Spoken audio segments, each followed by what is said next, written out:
আল্লাহ পাক বলে যে তুই টেনশন করস কেন, আমি আছি তো। আল্লাহ তুমি কোথায় আছো? রব বলে যে নাহনু আকরব, আমি আল্লাহ তোর অনেক কাছে আছি। আল্লাহ কোথায় কাছে আছো? রব বলে যে তোর শরীরের শাহী রগের কাছেই আমি আল্লাহ আছি। শাহী রগটা তোর যত কাছে, তার চাই তো কাছে আমি রব তোর কাছেই আছি। আল্লাহ তোমাকে পাই না কেন, তোমাকে অনুভব করতে পারি না কেন? রব বলে যে আমি তোর কাছে আছি, কিন্তু বান্দা তুই আমার থেকে অনেক দূরে সরে গেছস, তুই আমার থেকে অনেক দূরে সরে গেছস, তুই বিভিন্ন কাজ করে করে আমার থেকে অনেক দূরে তুই সরে গিয়েছস।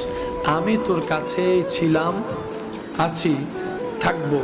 তুই আমার কাছে থাকতে জানোসও নাই, পারসও নাই। আল্লাহ আমি এখন কি করব? রব বলে যে যেই দূরত্বটা গুনার কারণে হয়েছে, তুই তওবা করতে থাক, কাছে আসতে থাক, তওবা করতে থাক, কাছে আসতে থাক। সুবহানাল্লাহ। তুই তওবা করতে থাক, কাছে আসতে থাক। আল্লাহ তওবা তো করছি, গুনাহ তো আরো দিন দিন বাড়ছে বিভিন্নভাবে। রব বলে যে তওবা কর, সাধ্যমতো নেক আমল করার চেষ্টা কর, নিজে কর, নেক আমলের সাথে থাক। তাহলে দুইটা সাপোর্ট তোর হবে। একটা হচ্ছে করা জিনিসের জন্য তওবা করলি, ভবিষ্যতের জন্য তুই নেক আমল করার চেষ্টা কর।